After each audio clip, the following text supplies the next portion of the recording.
buenos días. Empezando con el módulo de infectología en paciente crítico, el de hoy vamos a ver el primer tema.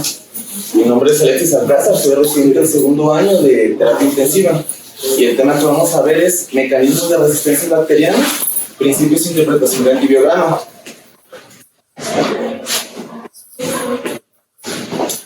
Empezamos primero con los conceptos básicos del antibiograma. El antibiograma es un conjunto de pruebas que exponen in vitro a un agente infeccioso a un grupo de antibióticos con métodos estandarizados.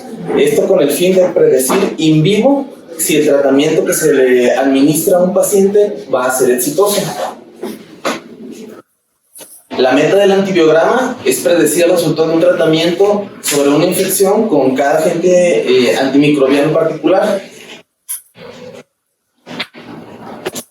La importancia de estas pruebas de los antibiogramas es detectar una resistencia franca, es decir, una alta resistencia de un patógeno bacteriano a un agente antimicrobiano y establecer cualitativamente el grado de resistencia que tiene este agente microbiano a cierto grupo antibiótico, esto a través de la concentración mínima inhibitoria.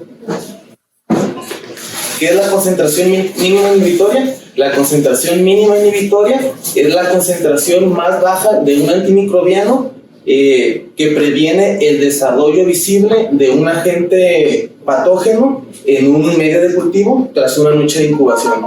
Es decir, la definición como tal es únicamente descriptiva.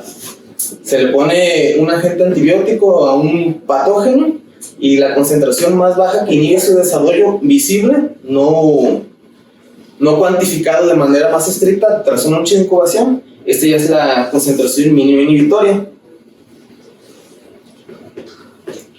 Y pues se espera que si un agente antibiótico o antimicrobiano supere este umbral de la concentración mínima inhibitoria, los microorganismos van a dejar de reproducirse in vitro y se espera que esto sea traspolado a in vivo, es decir, si se le administra esa misma dosis de la concentración mínima capaz de inhibir la inhibición en un paciente, esta puede lograr un fenómeno similar en el sitio de infección. Y pues este concepto de la concentración mínima inhibitoria nos va a predecir si un organismo es resistente o no a un grupo antimicrobiano, o también el grado de resistencia, si es una resistencia absoluta o si es una resistencia relativa, o una resistencia franca como tal, alta resistencia, o una resistencia intermedia. Para fines prácticos, al momento de interpretar un antibiograma, vamos a tomar en cuenta que si un agente antimicrobiano nos sale que es con resistencia intermedia a un grupo antibiótico, lo vamos a tomar en cuenta como que es resistente. Para fines prácticos, aunque para fines de definición y de laboratorio, pues no es así.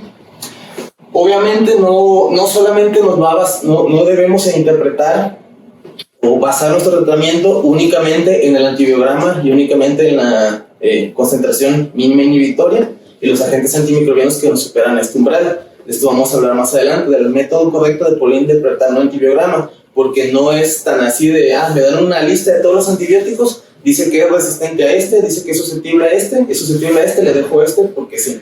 Debemos de tomar en cuenta varios factores, entre estos, pues, la sospecha infecciosa que tiene nuestro paciente, el sitio de infección y la biodisponibilidad que tiene el fármaco antimicrobiano al sitio de infección que estamos sospechando de nuestro paciente. Por ejemplo, hay sitios de infección en los cuales la penetrancia de un antibiótico no es adecuada o no tiene penetrancia. Esto se conoce también como zonas santuario. Zonas santuarios son grupos de sitios infecciosos en los cuales un grupo de antibiótico no va a penetrar por ciertas circunstancias, por el pH del sitio de la infección. Si es un absceso que está encapsulado, el antibiótico para fines prácticos no puede penetrar la cápsula del absceso, o también si es una infección en un sitio específico en el cual el antibiótico que aunque el antibiograma nos marca que es susceptible a ese antibiótico, no penetra a ese sitio de infección. Por ejemplo, donde yo hice mi especialidad previa, una vez solicité una interconsulta de un paciente de cirugía plástica que tenía una infección de sitio quirúrgico. Ellos mandaron a cultivar, no especificaron de dónde era la muestra que mandaron a cultivar al laboratorio. El laboratorio pues les procesó todo el antibiograma. De esto también es importante que nosotros digamos de dónde es el sitio infeccioso, porque los equipos estandarizados que tiene el laboratorio, dependiendo del tipo de muestra que le mandemos, es también el grupo de antibióticos que nos va a correr. Esta era una infección de herida quirúrgica, tomaron la muestra, la mandaron, no especificaron de dónde era. El laboratorio les corrió todos los antibióticos y decía que la infección que tenía, la bacteria que creció, que era susceptible a nitrofurantoína. Y pues los cirujanos plásticos le dejaron nitrofurantoína, el paciente no mejoró, se necesitó una interconsulta y pues esa era la causa. Entonces esto es muy importante también cuando nosotros mandemos una muestra, mandar de qué tipo de muestra es, porque como los equipos ya están computarizados, si nosotros especificamos qué tipo de muestra es, ya nos van a correr cierto grupo de antibióticos que pues ya están dentro del equipo, que tienen penetrancia al sitio de infección que estamos sospechando. Por eso es importante mandarlo y también tomar en cuenta esto, la penetrancia, la biodisponibilidad y pues la concentración mínima inhibitoria de lo que nos va a reportar nuestro antibiograma. Pero no irnos únicamente al antibiograma, dice que es susceptible a esto, le dejo esto. Otra cosa, el antibiograma nos lo va a reportar como R, I o S, resistente, resistencia intermedia o S de susceptibilidad. Lo ideal es que se le diga susceptibilidad y no sensibilidad. Sensibilidad se le dice por un error de traducción de hace mucho tiempo, igual que la insulina R, rápida o regular. Lo normal o lo ideal es que es insulina regular, no es insulina rápida, pero un error de traducción de ese tiempo, a ciertos libros o ciertos artículos lo manejan como insulina rápida. Lo mismo pasa con el reporte del antibiograma. Lo ideal es decirle susceptibilidad, no sensible. Pero esto ya como...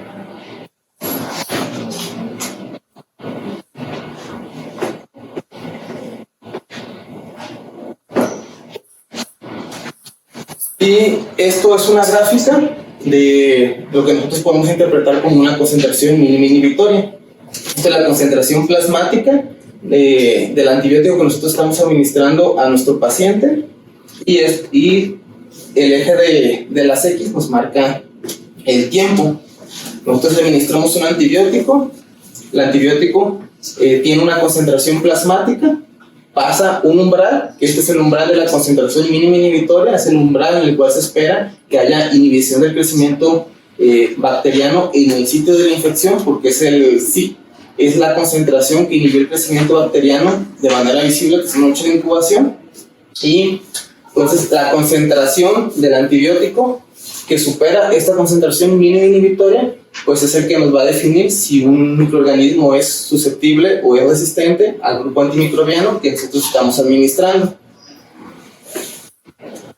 Pues tenemos la concentración máxima, y toda la concentración del antibiótico arriba de este umbral, pues nos indicaría que este fármaco es ideal para inhibir el crecimiento bacteriano en el sitio de infección por lo cual estamos administrando en nuestro paciente. Entonces, la concentración mínima inhibitoria pues nos va a determinar si un microorganismo es resistente, con resistencia intermedia, o si es susceptible a un grupo antibiótico. Para eso nos sirve la concentración mínima inhibitoria, y para fines prácticos, resistencia intermedia lo podemos tomar como que es resistente, y aunque nos salga resistencia intermedia, pues no. Idealmente ver otro grupo u otro de fármacos antimicrobianos para administrar a nuestro paciente. Entonces la concentración mínima inhibitoria, además de darnos el grado de resistencia, también nos puede indicar una resistencia total o absoluta, una tolerancia, o es decir, la susceptibilidad verdadera. Quiere decir una alta resistencia, que es la resistencia absoluta. La tolerancia, que esto nos habla de que la dosis administrada es capaz de prevenir la reproducción bacteriana pero no elimina como tal la bacteria o la mata. Una menor susceptibilidad o una resistencia intermedia. Tenemos también la concentración bactericida mínima. Este es otro concepto, además de la concentración mínima inhibitoria. Este no nos lo van a reportar nuestros antibiogramas, pero los equipos que se encargan de analizar las muestras que mandamos sí lo reportan allá. Sin embargo, en los reportes no lo manejan. ¿Qué es la concentración bactericida mínima? Es la concentración más baja de un antimicrobiano que va a prevenir el desarrollo visible de un microorganismo después de subcultivado, después de volverlo a cultivar en un medio adecuado libre del antimicrobiano. Es decir, administramos una dosis, que es la dosis mínima, después volvemos a recultivar en otro medio libre de antimicrobiano, y si no vuelve a crecer, pues quiere decir que la dosis que administramos o la concentración del antibiótico que necesitamos previamente, pues nos va a eliminar completamente el desarrollo antimicrobiano. O también, otra definición es la concentración más baja de un antimicrobiano que nos va a prevenir o nos va a reducir la concentración bactericida en el sitio de infección en un 99.9%. Esto, la concentración bactericida mínima, no nos va a establecer la potencia del fármaco, no se va a determinar de manera rutinaria, solamente se va a establecer en los equipos de laboratorio. Y esta, la concentración bactericida mínima, algo que sí nos va a establecer es si nuestro fármaco es bactericida o bacteriostático. Si teníamos que un fármaco es bactericida si la concentración mínima inhibitoria es muy similar a la concentración bactericida mínima.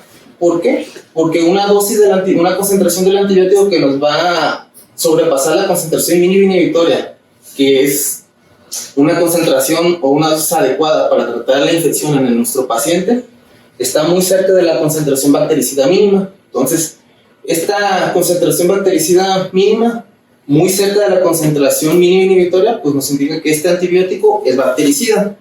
Por el contrario, si la concentración bactericida mínima se encuentra a una dosis pues diferente a la concentración mínima inhibitoria de manera significativa, nos puede indicar que nuestro fármaco, nuestro antibiótico que estamos utilizando es bacteriostático. Es decir, sí funciona para nuestra infección, sobrepasa la concentración mínima inhibitoria, inhibe el crecimiento bacteriano, es adecuado para tratar a nuestro paciente, pero este grupo de antibióticos pues no se considera como bactericida, sino como bacteriostático. Ejemplos de estos, de antibióticos bactericidas, tenemos los betalactámicos, vancomicina, quinolonas, aminoglucósidos, metronidazol, y de antibióticos bacteriostáticos, los macrólidos, linezolid, clindamicina, sulfonaminas y tetraciclinas. Entonces, ¿cómo nos van a reportar un antibiograma? Pues nos van a reportar tres probables resultados. Si nuestro antibiótico es susceptible, con resistencia intermedia, con alta resistencia. Dependiendo del equipo que se utilice, pero generalmente no nos reportan, únicamente nos reportan resistencia intermedia o resistencia como tal. Nos habla de que si nos reporta que es resistente, puede haber dos probables opciones: que nuestro bacteria es homoresistente o heteroresistente. Homoresistente quiere decir que todas las cepas bacterianas del mismo grupo van a ser resistentes al fármaco antibiótico que estamos utilizando. Heteroresistencia es una definición que nos habla de que dentro de la infección, aunque es un mismo grupo de bacterias, hay cepas que son resistentes como tal al antibiótico que estamos utilizando y hay cepas que son susceptibles. Esto, pues, para fines prácticos de nosotros nos sirve para laboratorio, para hacer como epidemiología de las resistencias locales de los antibióticos, de los microorganismos patógenos a los grupos de antibióticos, pero para nosotros no sirve. Aún así, pues, existe la heteroresistencia, que es esto. Dentro de la misma infección, en el mismo grupo de antibióticos, hay cepas que sí son resistentes y hay cepas que son susceptibles dentro de la misma muestra que nosotros mandamos a analizar. Si nos reporta que Un resultado susceptible, pues el organismo infectante se tiene que erradicar con el antimicrobiano a dosis habituales. Si nos reporta que tiene resistencia intermedia, el microorganismo no va a ser inhibido a dosis habituales del fármaco que se está analizando. Puede ser inhibido, aunque con una respuesta menor a una dosis mayor. Entonces, ameritaría dosis más altas, mayor periodicidad, un segundo fármaco que mejore la biodisponibilidad o un segundo fármaco aditivo o sinérgico. Pero para fines prácticos, si nos marca resistencia intermedia, lo tomamos como resistente, a menos que nos marque resistencia en otros grupos antibióticos que nosotros podemos utilizar. Ya aquí ya vamos a tomar en cuenta la resistencia intermedia, pensando en esto, no como un único fármaco, no como una monoterapia, sino como doble o triple antibiótico terapia, pensando que el siguiente fármaco que utilizamos mejora la biodisponibilidad de esta o hace efecto sinérgico o aditivo. En estos casos, en pacientes que salgan multidrogoresistentes, que nuestro reporte de antibiograma nos marque que es resistente a todos los fármacos antibióticos, aún así podemos utilizar ciertos grupos de antibióticos de estos que nos marques con resistencia absoluta o con resistencia intermedia, precisamente por estos principios. No utilizar un fármaco como monoterapia, como doble o triple antibiótico terapia, pensando en que el uso combinado de estos antibióticos mejora la biodisponibilidad entre ambos o que tengan un efecto sinérgico o aditivo. Efecto sinérgico quiere decir que ambos grupos de antibióticos se potencialicen su función entre sí. Es como para fines prácticos de 1 más 1 es igual a 3. Eso es la sinergia. Y aditivo, que dos fármacos que no se potencializan su función como tal, pero sí suman para combatir la infección. De modo de explicar, efecto aditivo 1 más 1 es igual a 2, efecto sinérgico 1 más 1 es igual a 3. Entonces, en este caso sí se pueden utilizar dos fármacos antibióticos, aunque nos marque al menos uno con resistencia absoluta o con resistencia intermedia. El otro posible resultado que nos pueden dar es que nuestro fármaco antibiótico es resistente, es decir, que en este caso, pues, el organismo infectante no va a responder a dosis habituales o a dosis altas del agente antimicrobiano. Aún así, se puede utilizar como segundo fármaco, igual con los mismos casos, como efecto sinérgico, o en caso de que este segundo grupo de fármaco aumente la disponibilidad del otro grupo de fármaco que estamos administrando. Y en algunas condiciones especiales se puede utilizar un fármaco que nos dé un resultado como resistente, como por ejemplo penicilina en infecciones neumocócicas no meningias. Entonces, hasta aquí con la forma en que nos pueden interpretar dar un resultado de un antibiograma.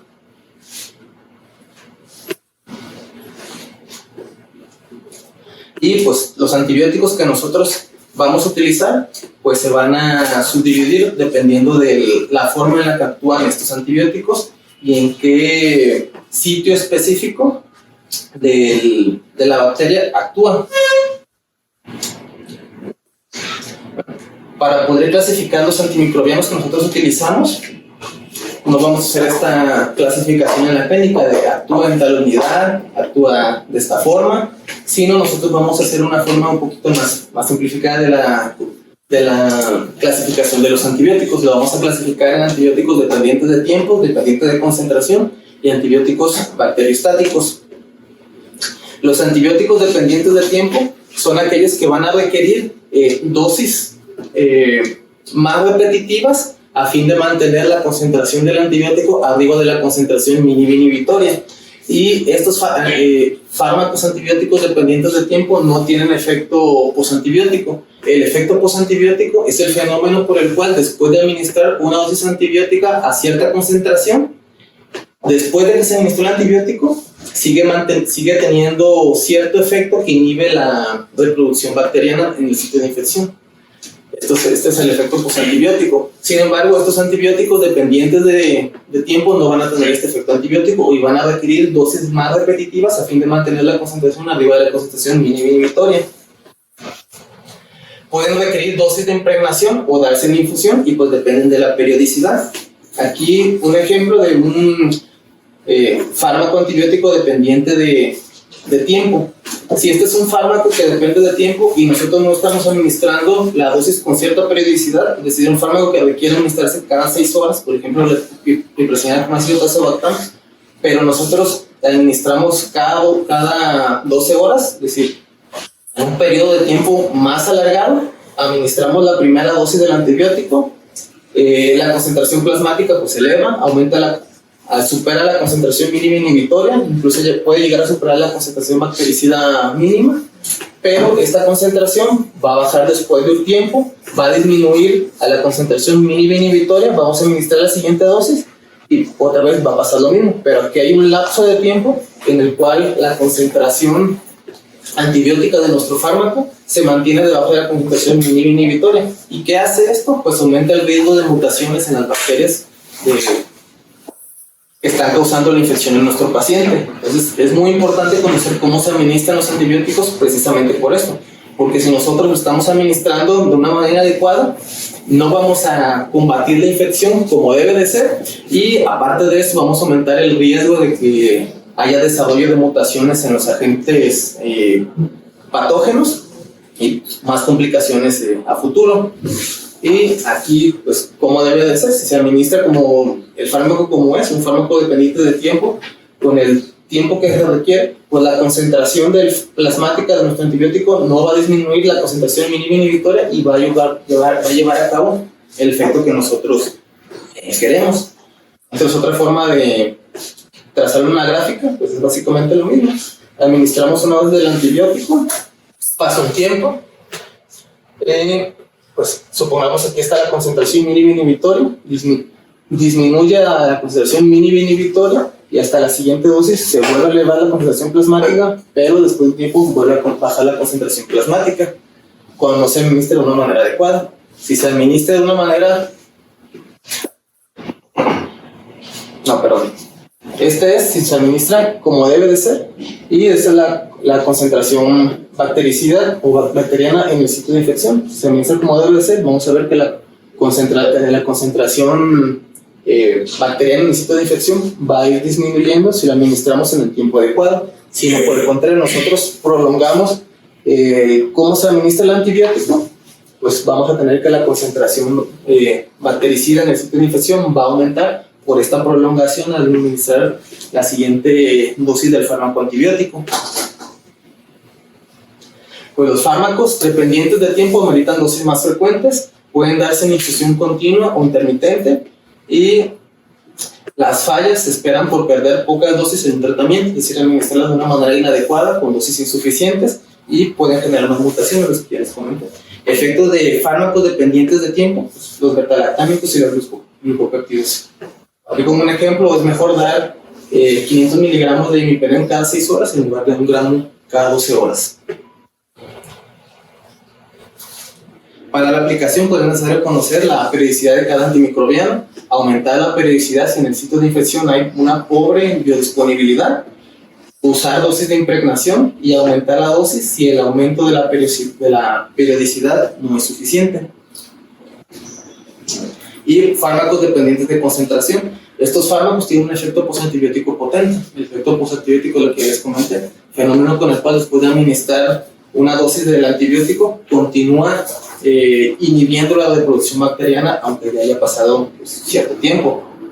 Estos fármacos van a depender de la concentración máxima alcanzada, pueden requerir dosis de impregnación y no dependen de alcanzar las concentraciones de la concentración mínima inhibitoria. Es decir, sí debe de superarlo, porque pues de esto depende que nuestro fármaco sí combata la infección, pero no depende de alcanzar ciertas concentraciones con que superen la concentración mínima inhibitoria. Es decir, requieren concentraciones más altas que no sean tóxicas para que puedan llevar la concentración máxima alcanzada de este tipo de fármacos. Y este es pues, un ejemplo. Este es un fármaco dependiente de concentración, en el cual se administra a cierta dosis, no a la dosis máxima, sino a una dosis relativamente habitual, superar la concentración mínima inhibitor, superar la concentración bactericida mínima, pasa un tiempo, tiene efecto postantibiótico, pero es menor. ¿Por qué? Porque no llegamos a la concentración máxima. Y por el contrario, si este mismo fármaco antibiótico lo administramos a la concentración máxima, supera la concentración inhibitoria, la concentración bactericida mínima, y va a tener un mejor efecto postantibiótico. Aquí, pues otro ejemplo, el mismo antibiótico administrado a dos dosis diferentes. Este es un fármaco dependiente de concentración. Administramos el fármaco a una dosis baja, pasa cierto tiempo, baja la concentración plasmática, menor a la concentración mínima inhibitoria. Administramos la siguiente dosis cuando toque, pero como es a una concentración pues, relativamente baja, aumenta la concentración plasmática, pero aún así el efecto pues, no es el ideal. Y si le administramos a la concentración máxima que podemos administrar este fármaco, concentración máxima que no es tóxica, pues la concentración plasmática aumenta, pasa un tiempo, y tiene efecto posantibiótico. Cuando toque la siguiente dosis, pues va a haber todavía una concentración antibiótica arriba de la concentración mínima inhibitoria y pues va a tener un efecto antibiótico mejor, ideal. Los fármacos antibióticos dependientes de concentración deben alcanzar la concentración máxima más alta posible. No dependen de la periodicidad y pueden darse dosis juntas menos veces al día. Ejemplos de esto: los aminoglucósidos, las fluoroquinolonas, macrólidos, metronidazol. Un ejemplo de esto: es mejor dar 1 gramo de micacina cada 24 horas que 500 miligramos cada 12 horas. Combinaciones de antibióticos. Si vamos a utilizar más de 2 antibióticos, como estos usamos nosotros bastante en el contexto de aquí de la UCI, por el tipo de infecciones y el tipo de pacientes que estamos tratando, pacientes críticos, entonces frecuentemente utilizamos combinaciones de antibióticos. ¿Cómo debe de ser idealmente estas combinaciones de antibióticos? Pues preferir antibióticos sinergistas que nos hagan un efecto que se potencializan ambos, 1 más 1 igual a 3. En su defecto, utilizar fármacos con efecto aditivo, preferir grupos antibióticos que tengan distintos mecanismos de acción, evitar antagonismos, evitar fármacos que aumenten la toxicidad y evitar duplicidad de la cobertura, es decir, una cobertura antibiótica redundante. Utilizar 2 fármacos que tengan exactamente la misma cobertura y no nos hagan efecto sinérgico ni aditivo. Efectos de combinaciones antibióticas sinérgicas: betalactámicos con aminoglucósidos, fluoroquinolonas con aminoglucósidos, betalactámicos con glicopéptidos, fármacos aditivos, betalactámico con macrólidos, glicopéptido con aminoglucósidos, fármacos antagonistas que no se deben utilizar, betalactámicos y doble betalactámicos no se deben utilizar. Este tiene su asterisco porque sí hay casos muy específicos que sí se pueden utilizar, pero son casos muy específicos que para fines prácticos no se deben de combinar 2 betalactámicos. Ciertos casos muy específicos, por ejemplo, en el caso de ciertas infecciones por peritonitis en pacientes con insuficiencia renal crónica asociada a la diálisis peritoneal, y en ciertos casos muy específicos sí se pueden utilizarlo, pero para fines prácticos aquí no se deben utilizar. Carbapenémico con cefalosporina tampoco se deben utilizar. Una vez ya nos tocó ver una combinación, ¿no?, de meropenem con cefepime, no se van a utilizar, hacen efecto antagonismo. Betalactámicos con taciclina también hacen efecto antagonista, no se van a utilizar. Fármacos que nos aumentan la toxicidad, el uso conjunto de vancomicina con amicacina, aunque aumenten la toxicidad y aunque la recomendación no es tan alta de utilizarlo, igual sí hay casos en los cuales sí se pueden llegar a utilizar, sobre todo en nuestros pacientes, en los cuales nosotros sí los tenemos un poquito más vigilados. Estamos viendo de manera constante cómo se encuentra la función renal, cómo se encuentran las pruebas de función renal, y pacientes a los cuales podemos hacer la corrección oportuna en caso de que haya detección de toxicidad o asociada a los grupos de antibióticos empleados. Pero en piso, por ejemplo, en piso de medicina interna, pues es un poquito más difícil llevar a cabo este control de si nuestro tratamiento empleado no nos aumenta la toxicidad de nuestro paciente. Y duplicidad no se debe utilizar metronidazol y clindamicina. Mecanismos de resistencia antibiótico.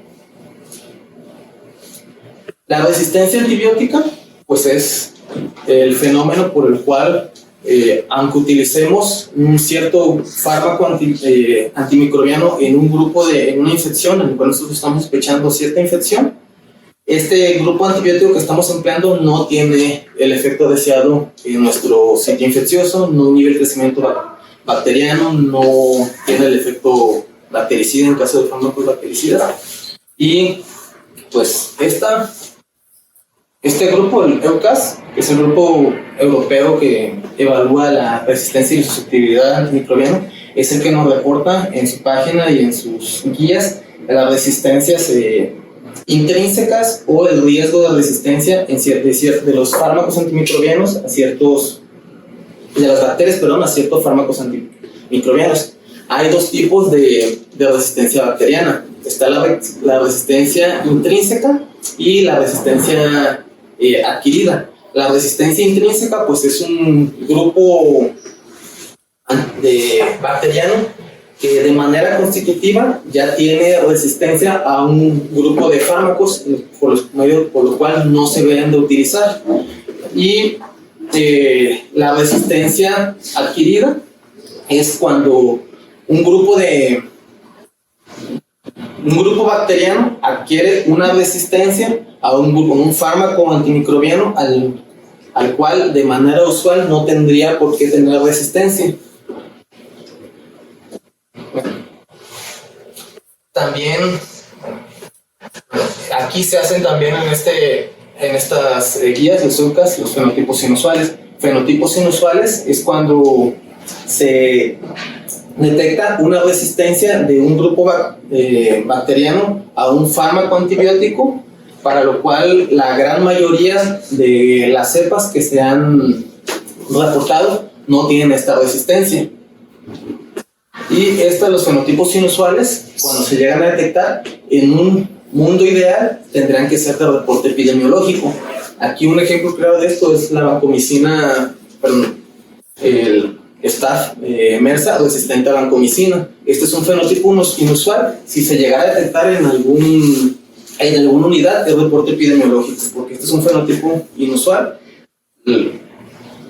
El Staph MRSA de manera global es susceptible a la vancomicina, entonces si se llega a detectar en un mundo ideal se tienen que reportar. Y pues estas son unas tablas que vienen en esas guías de la EUCAS de las resistencias o los fenotipos inusuales, los cuales si se llegan a detectar pues se tiene que hacer el reporte como tal, porque no es esperado que nuestro bacteria que estamos aislando tenga resistencia a este grupo antimicrobiano, y pues se debe de hacer una evaluación un poquito más extensa de qué tipo de cepa es, si no es el bufo y el equipo, si no es pues algo que si es una verdadera resistencia o si es algo que del equipo marca como resistente, pero en realidad no es resistente. Esto llega a pasar en ciertos grupos bacterianos que tienen una estructura bacteriana similar, que los podemos reportar como si fueran de otro grupo antimicrobiano. Por ejemplo, el Staphylococcus aureus y el Staphylococcus del grupo Viridans. Estos ciertos equipos que no están tan actualizados, por la estructura bacteriana los podemos reportar un staff del grupo Viridans como si fuera un Staphylococcus aureus, y en el Staphylococcus del grupo Viridans sí puede llegar, es un poco más común la resistencia a la vancomicina, pero en el Staphylococcus aureus, que son los que causan las infecciones pues más severas, el Staphylococcus MRSA, aquí sí este grupo bacteriano sí es resistente, pero no sí es susceptible a la vancomicina. Métodos o mecanismos de resistencia a antibióticos. Las principales son 4, que son modificaciones bacterianas que van a impedir que el antibiótico llegue al sitio donde hace efecto, alteraciones por parte de la bacteria en el punto diana, es en el punto donde actúa este antibiótico, inactividad del antibiótico por enzimas bacterianas o alteraciones en la membrana celular de la bacteria, es decir, mutaciones de las purinas. Mutaciones en las bombas de flujo. Esto nos hace que entre el antibiótico, hay cierta mutación que hace que nuestra pared bacteriana tenga estas alteraciones de bombas de flujo y van a hacer pues, que salgan el antibiótico que nosotros estamos administrando. Estos son los principales mecanismos de resistencia bacteriana a los antibióticos. Alteraciones en las bombas de flujo pues pueden ser un sustrato específico o expulsar una única molécula del fármaco antibiótico que estamos utilizando. Y estas son las principales alteraciones de resistencia antimicrobiana con este mecanismo de bombas de expulsión o bombas de flujo. Son estas.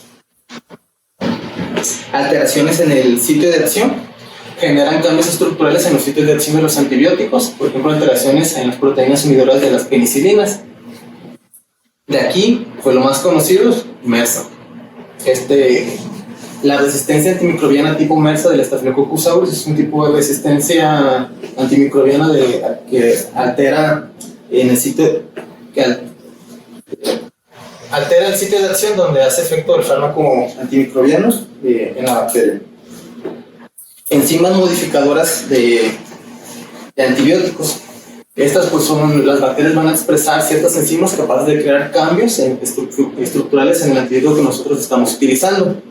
Estos pues más conocidos, las penicilasas de espectro, penicilasas, betalactamasas de espectro extendido, metaloenzimas son los principales mecanismos de resistencia antimicrobiana en los principales tipos de bacterias. Obviamente hay muchos más de estos, pero estos son las más comunes. Las más conocidas, pues bacterias productoras de betalactamasas, productoras de betalactamasas extendidas, productoras de metaloenzimas. Esto es muy importante en nuestro contexto de nuestra unidad de cuidados intensivos, ya que este tipo de resistencia antimicrobiana de una bacteria productora de metaloenzimas nos va a implicar que nuestra infección o nuestro grupo de bacteriano es resistente a las metaloenzimas, pero no es resistente a los carbapenémicos, que es pues nuestro grupo antimicrobiano de amplio espectro de las últimas líneas que tenemos.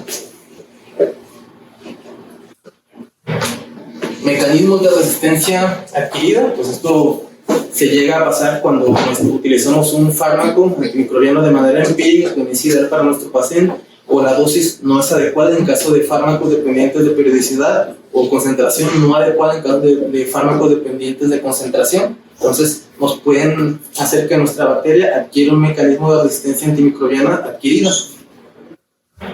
Estos son los principales métodos de resistencia antimicrobiana adquirida en las bacterias. Esto es algo pues molecular que no nos compete ver, ni nos compete saber los mecanismos por los cuales una bacteria adquiere resistencia antimicrobiana de manera adquirida. Sí es importante que nosotros conozcamos cuáles son los factores de riesgo para que esto pase, porque es básicamente nuestro manejo, nuestro tratamiento. Pero pues, no es importante que nosotros conozcamos de manera exacta las formas moleculares por las cuales una bacteria adquiere resistencia antimicrobiana de manera adquirida. Entonces vamos a la parte final, interpretación de antibiograma. Nosotros, para poder hacer una adecuada interpretación de un antibiograma que nos presentan, nos debemos de hacer agrupación de bacterias en ciertos grupos específicos. Vamos a hacer una agrupación de las bacterias gram positivas y gram negativas. Las bacterias gram positivas las podemos agrupar igualmente en subgrupos: Staphylococcus, Streptococcus, Enterococcus. Ya cada una tiene sus subdivisiones: el Staphylococcus coagulasa negativa y coagulasa positiva, que sería el Staphylococcus aureus. El Streptococcus en beta hemolítico, no beta hemolíticos y los Enterococos. Y las bacterias gram negativas, que podemos dividir en grupos de bacterias gram negativas fermentadoras, no fermentadoras, y otros grupos específicos de bacterias gram negativas no fermentadoras. Aquí tenemos los ejemplos de cada uno de estos. Los que nosotros vamos a encontrar de manera más común, o de que nos importan más a nosotros, es el reporte de crecimiento en un antibiograma de un desarrollo de una bacteria gram negativa no fermentador. De estas, las principales son Pseudomonas y Acinetobacter. Hay otros grupos de gram negativos no fermentadores específicos, que son las Estenotrophomonas y las Burkholderia, pero estas se analizan en un grupo diferente a estos, porque estos fármacos son, estos bacterias son bacterias que tienen resistencia de manera intrínseca a los carbapenémicos, porque son bacterias productoras de metaloenzimas de manera intrínseca, no de manera adquirida. Entonces agrupamos a nuestras bacterias en ciertos grupos para poder analizarlos, pero también los antibióticos los debemos agrupar en ciertos grupos para poder analizarlos, para poder ver si el grupo de antibiótico o el antibiótico que nosotros pensamos administrar a nuestro paciente es el adecuado para la infección que nos reporta ahí. Pensando, como ya les dije, además del reporte del antibiograma, el sitio de infección y la biodisponibilidad que tiene nuestro fármaco al sitio de infección que estamos sospechando. Entonces, los fármacos o los antimicrobianos los podemos también agrupar en fenotipos.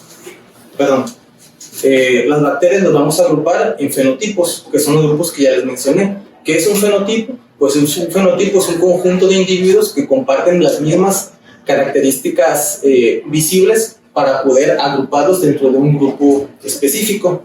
Entonces nosotros vamos a agrupar las bacterias, además de las divisiones ya conocidas de bacterias gram negativas, gram positivas, de las mismas subdivisiones que hay en estas, vamos a agruparlas después en fenotipos para nosotros poder hacer una agrupación de diferentes bacterias dentro de un mismo fenotipo. Al nosotros agrupar estas bacterias dentro del mismo fenotipo, podemos ver, analizar, al momento de analizar los antibióticos en nuestro antibiograma, si cierto grupo de fármacos va a funcionar de una manera adecuada o como lo esperamos en este tipo de infección.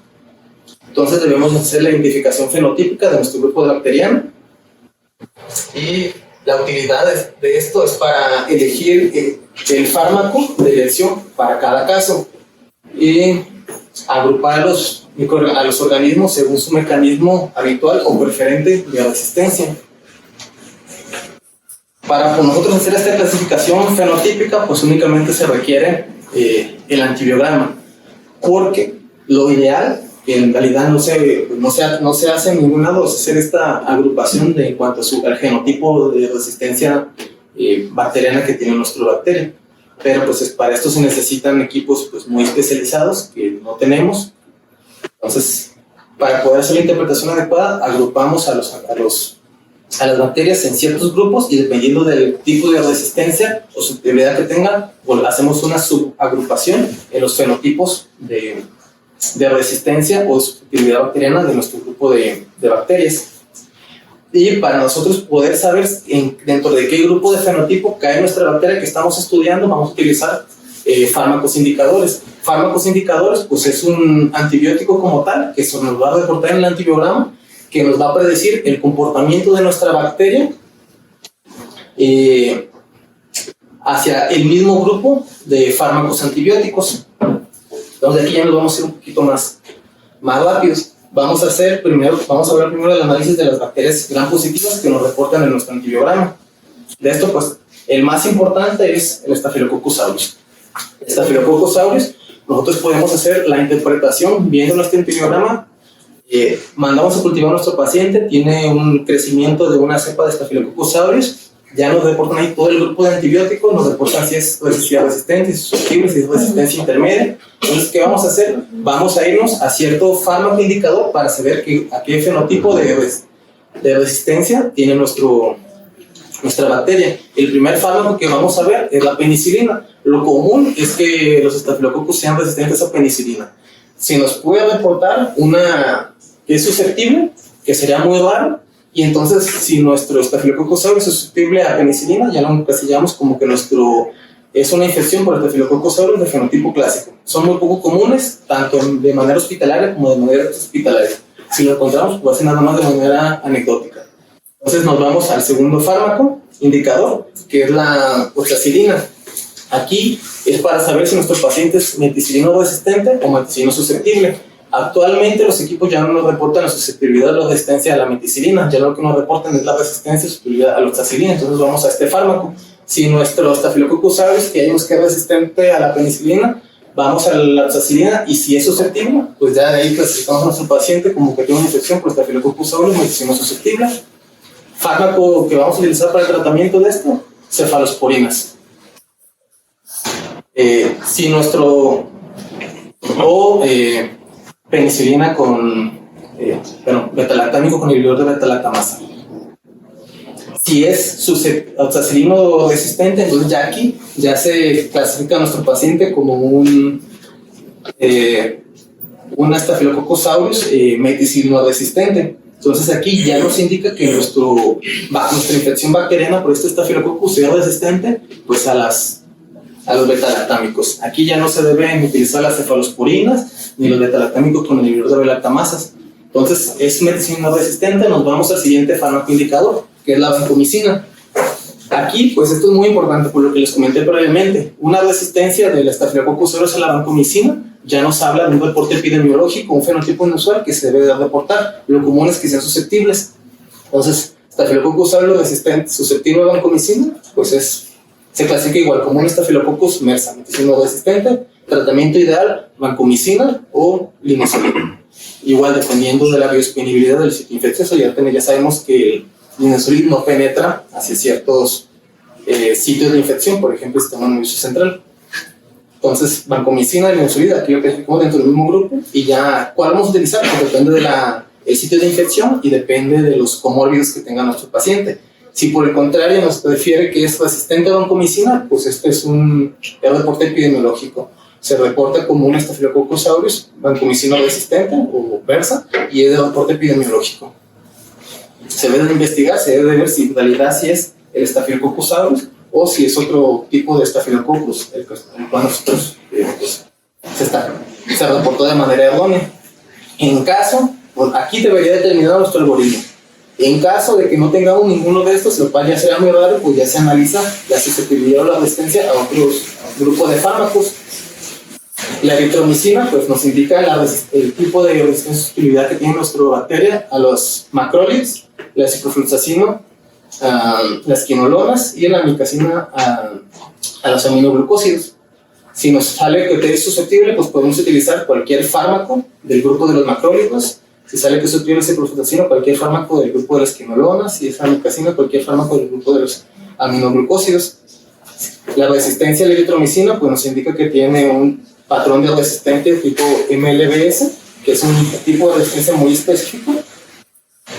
Y si nos sale que es resistente, vamos a ver la susceptibilidad que tiene a la clindamicina. Si la resistencia o la susceptibilidad a la clindamicina únicamente nos puede orientar a qué tipo de resistencia es constitutiva o inducible. Es constitutiva si también es resistente a la clindamicina, y es inducible si también es susceptible a la clindamicina. Pero a grosso modo, si nos sale que es resistente, no debemos utilizar ningún macrolíder, aunque nos marque que es resistente, que es susceptible a la clindamicina. Únicamente esto nos va a indicar que tiene un patrón de resistencia tipo MLS de tipo inducible. No debemos utilizar. Ciprofloxacino, igual, si es resistente, pues ya nos habla de que es resistente a todos los fármacos del mismo grupo, a todas las quinolonas. Si es susceptible, pues se puede utilizar. Igual, dependiendo del sitio de infección, dependiendo del tipo de disponibilidad que vamos a utilizar.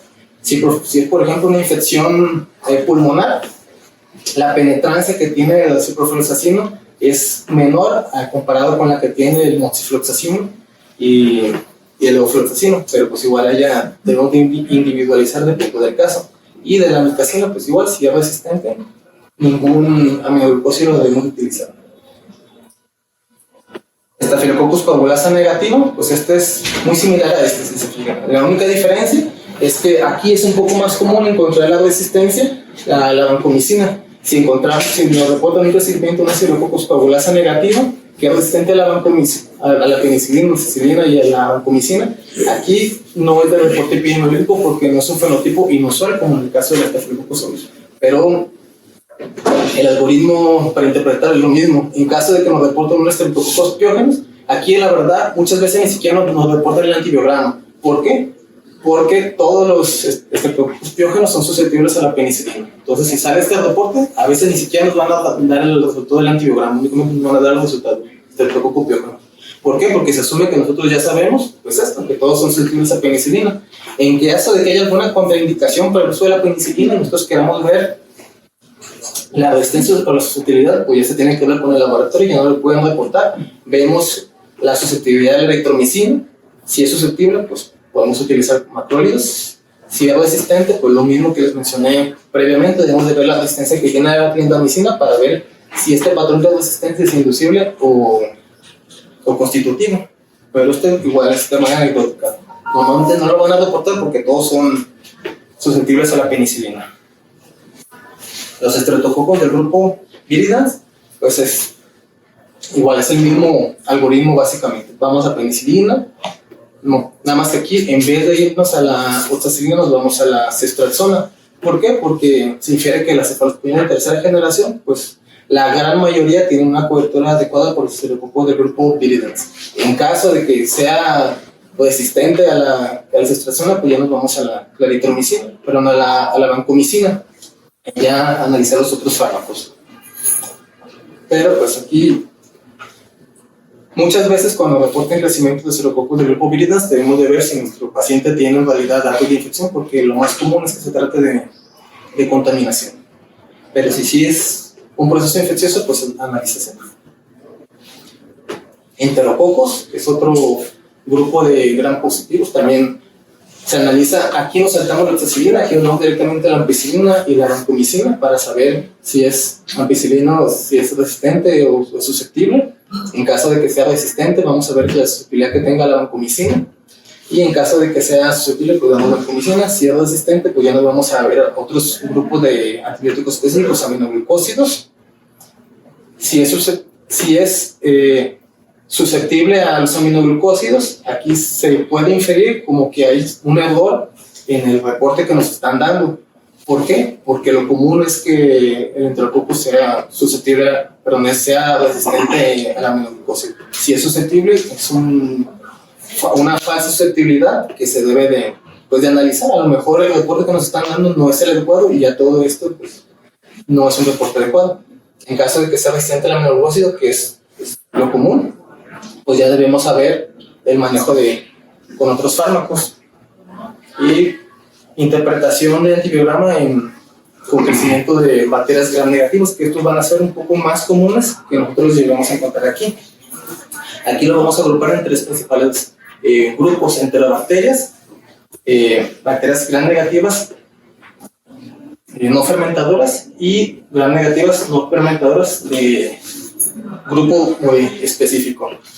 Para hacer el análisis de las enterobacterias, que va a ser pues, un poquito más común que nosotros encontremos el desarrollo aquí en nuestra UCI, por ejemplo de E. coli, todas las enterobacterias las vamos a agrupar dentro del mismo grupo. Tenemos el crecimiento de E. coli. Debemos de ver cómo es la resistencia y susceptibilidad a la cefotaxima y a la ceftazidima.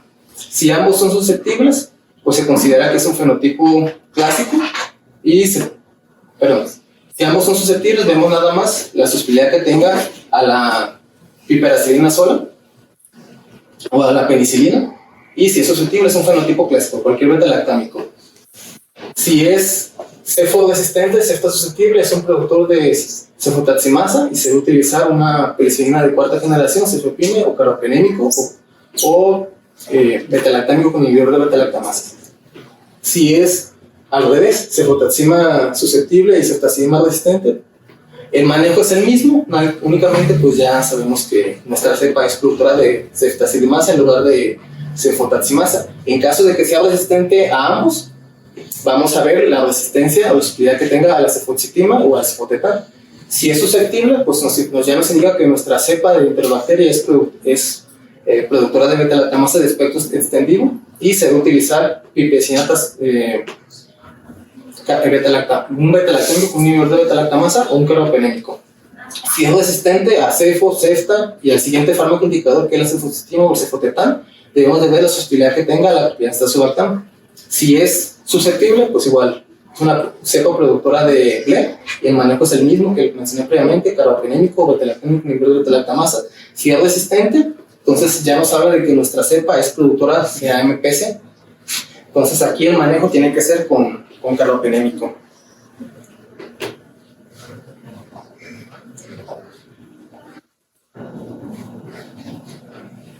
Y bacterias gram negativas fermentadoras. Aquí las principales son Pseudomonas aeruginosa y Acinetobacter. Bueno, entonces, este es el grupo de bacterias que nosotros nos podemos encontrar con mayor frecuencia en nuestra unidad de cuidados intensivos. Entonces es muy importante que nosotros pues aprendamos este algoritmo de interpretación de antibiograma, porque nos pueden dar un antibiograma, dice que es susceptible a este, hay que darle este, pero sin hacer el análisis adecuado de qué tipo de resistencia o qué tipo de susceptibilidad o mutación tiene nuestra bacteria en caso de que salga con nuestro reporte con una resistencia a más fármacos. En caso de que sea una bacteria gram negativa no fermentadora, Acinetobacter o Pseudomonas, debemos de ver la susceptibilidad al imipenem. En caso de que sea susceptible al imipenem, vamos a ver la susceptibilidad al meropenem. Si es susceptible tanto al imipenem como al meropenem, pues es un fenotipo clásico. ¿Y cómo se debe analizar? Si sale susceptible a ambos, pues se debe analizar como una enterobacteria, como si fuera acá, para ver el tipo de antibiótico que es el ideal para utilizar en nuestro paciente. No porque lo veamos, ya dice que es susceptible a meropenem, hay que darle meropenem. No, pues no sería lo ideal. Ya en caso de que al analizarlo como acá, como enterobacteria, termine aquí en fenotipo productor de AMPS, pues ya se debe utilizar un carbapenémico. En caso de que sea susceptible al imipenem y resistente al meropenem, se debe de verificar o se debe repetir el antibiograma porque muy probablemente sea un error del equipo. No es tan común que pase esto. Es más común la resistencia al imipenem y la susceptibilidad al meropenem, pero invertido, susceptible al imipenem y resistencia al meropenem, generalmente es un error. Si nos marca esto, ideal repetirlo porque es un reporte erróneo. Entonces, vemos la susceptibilidad al imipenem. Si es resistente, pues vemos la susceptibilidad al meropenem. Si es susceptible al meropenem pero resistente al imipenem, pues inferimos que nuestra bacteria tiene un patrón de resistencia de productor de bombas de flujo y se debe utilizar como tratamiento meropenem más un segundo fármaco, de preferencia un fármaco sinérgico, o si ya no se puede, pues aditivo. En caso de que sea resistente a ambos, imipenem y al meropenem, pues esto ya nos hace que llevemos a cabo un análisis un poquito más a fondo. Vemos que es resistente a ambos. Aquí, ¿qué tenemos que hacer? Debemos de ver la resistencia y sensibilidad que tenga a la cefalosporina de cuarta generación con el fármaco indicador, el cefepime. Si es susceptible al cefepime, pero resistencia al imipenem y al meropenem, podemos inferir que nuestra bacteria reportada tiene una mutación de resistencia de productor de purinas o PRD. Entonces, aquí, ¿cuál es el tratamiento ideal? Cefepime o betalactámico con inhibidor de beta-lactamasa más un segundo fármaco, de preferencia aditivo, si no se puede, perdón, sinérgico, y si no se puede, aditivo. Aquí no sería lo ideal las monoterapias cuando ya nos marcan este tipo de resistencias, pero si es susceptible a cefepime, pues sí se puede utilizar o el cefepime o la piperacina junto con un segundo fármaco. En caso de que sea resistente al imipenem, al meropenem y también sea resistente a la cefalosporina de cuarta generación, ya inferimos que nuestra bacteria que se aisló tiene un patrón de resistencia productor de metaloenzimas. Patrón de resistencia productor de metaloenzimas, pues es resistencia a todos los carbapenémicos. Entonces aquí es donde se deben utilizar tratamientos pues, más específicos, más a fondos, quinolona, tigecyclina o colistina, más un segundo fármaco. Tigecyclina o colistina de preferencia de primera línea, ya más un segundo fármaco que puede ser una quinolona de manera ideal porque tiene aminoglucósido, pero aquí sí se puede utilizar la quinolona. O sea, aquí sí se puede utilizar el conjunto, aunque sea efecto aditivo, aquí sí tiene preferencia utilizar la quinolona sobre el aminoglucósido. Aquí se le pone un asterisco a la tigecyclina porque la tigecyclina únicamente tiene efectos sobre los gram positivos, es decir, sobre las pseudomonas no tiene efecto. Si nuestro reporte es el crecimiento de unas pseudomonas, no debemos utilizar tigecyclina porque es un gram negativo y no tiene efecto. Contra la Acinetobacter sí tiene efecto. ¿Por qué? Porque la Acinetobacter es una bacteria que se comporta como gram variable. Dependiendo del tiempo que tenga sobre su desarrollo, se puede comportar como gram positivo o como gram negativo. Entonces, en este caso, sí se debe utilizar, o sí está válido utilizar la tigecyclina únicamente si se reporta desarrollo de Acinetobacter. Si se reporta pseudomonas o cualquier otra gram negativa, no es ideal utilizar la tigecyclina. Y otros fármacos gram negativos no fermentadores únicamente son pues todos los que nos importan: Stenotrophomonas maltophilia y Burkholderia cepacia. Los dos como tal ya son productores de metaloenzimas de manera intrínseca, es decir, ya tienen una resistencia intrínseca a todos los carbopenémicos y a todos los metalactámicos. Entonces aquí no se van a utilizar. Sí lo hemos tenido aquí en nuestra UCI. Hemos visto ya reportes de cepas de Stenotrophomonas maltophilas, y aquí ningún carbopenémico, ningún metalactámico se debe utilizar. ¿Por qué? Porque tiene una resistencia intrínseca a todos. El manejo de primera línea es el trimmetoprim con sulfamethoxazol, y como fármaco de segunda línea el ciprofloxacino. Otros fármacos que se pueden utilizar son estos, pero estos son los dos primeros. De preferencia siempre piperacina trimmetoprim con sulfamethoxazol. La otra gram negativo no fermentador, productor de metaloenzimas de manera intrínseca, es la Burkholderia cepacia, y mismo manejo. Trimmetoprim con sulfa, fármaco de segunda línea cipro, pero aquí sí tiene cierta utilidad pues, utilizar el imipenem, y ya si no, otros fármacos, tigecyclina o minociclina. Pero los dos primeros, trimmetoprim sulfa y cipro. Si tenemos este aporte, pues ni para qué ponerle otro tipo de antibióticos, no le van a surgir efecto. Y pues ya hemos tenido estos reportes. Y pues eso sería todo. No sé si tengan dudas, preguntas, algo que hayan leído diferente, el manejo de infecciones, de interpretación de antibiogramas.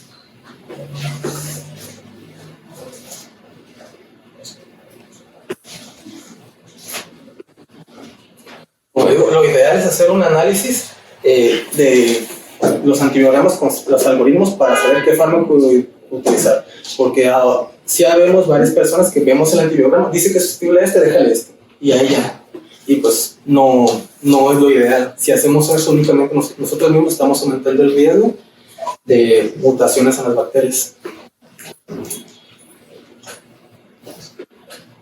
Bueno, antes de que te llegue el antibiograma, luego hay que tomar decisiones de iniciar antibiótico-terapia empírica, ¿no? Entonces, en ese escenario, pues es bueno saber la epidemiología de tu unidad, ¿no? Entonces, cuál es la resistencia, cuál es la más prevalente, y de acuerdo al juicio que tú estás utilizando para iniciar el antibiótico, pues usar el antibiótico que tiene menos resistencia, ¿no?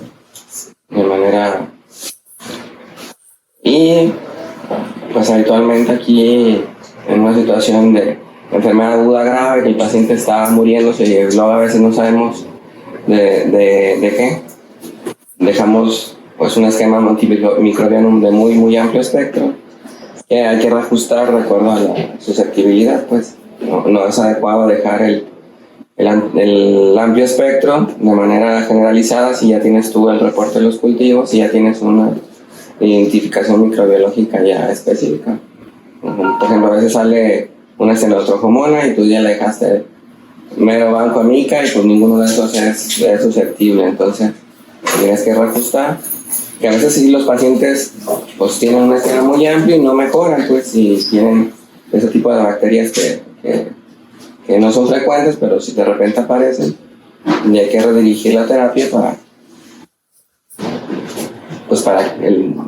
tratar esa bacteria específica que está pues atacando a nuestro paciente, ¿no? Entonces, pues conocer la epidemiología del lugar donde estemos. Hay antibióticos que luego no funcionan en ciertos escenarios, de ciertos hospitales, que en otros hospitales a lo mejor funcionan muy bien, ¿no? Entonces, conocer siempre la epidemiología de la unidad donde estemos.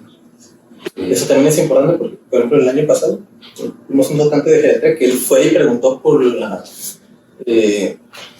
epidemiología de las principales bacterias, y el Staphylococcus aureus en realidad no tiene una prevalencia tan alta aquí, y nosotros utilizamos bancos así de cajón en muchos de nuestros pacientes, y a lo mejor otro epidemiología, como por ejemplo las bacterias gram negativas con ciertos patrones de resistencia, pues sí tiene una prevalencia un poco más alta. Nosotros utilizamos mero banco, el banco no funciona para nuestra epidemiología, el mero sí, pero a veces pues nuestra infección gram negativa tiene cierto patrón de resistencia en el cual una monoterapia con un fármaco contra bacterias gram negativas no es suficiente.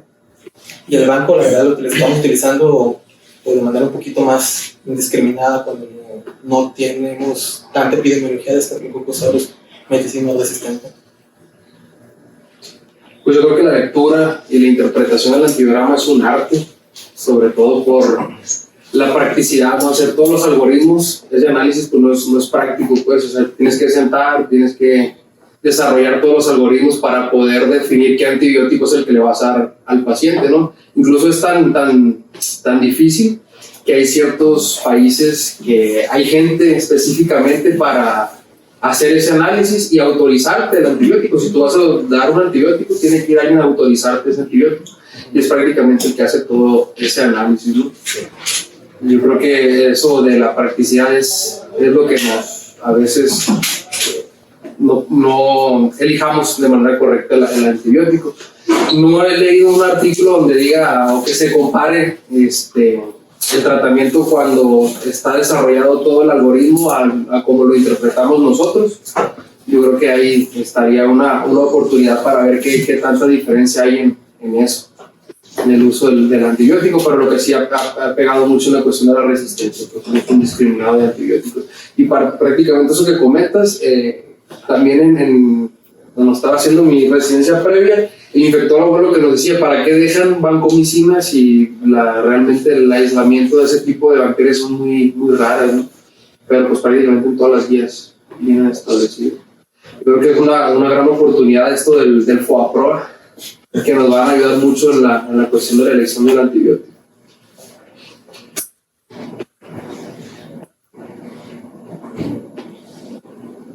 Es importante cultivar y recoger los reportes que cultivamos.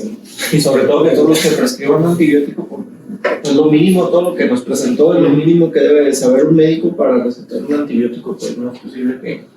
Y esa es una de las situaciones por las cuales pues, la resistencia incrementada sigue en aumento, ¿no? Por la falta de conocimiento de todas las áreas médicas que tienen acceso a prescribir un antibiótico. Muy importante la clase. Sí, muy buena clase. Algo importante que nosotros hemos notado es que también la comunicación con Bacter, o sea, con nuestros reactivos, es bien importante. O sea, a veces cuando nosotros tenemos muestras, por ejemplo, tenemos un cultivo de líquido floral, a nosotros nos da el 60% de las veces el resultado, tampoco tenemos como mucha sensibilidad a ese efecto.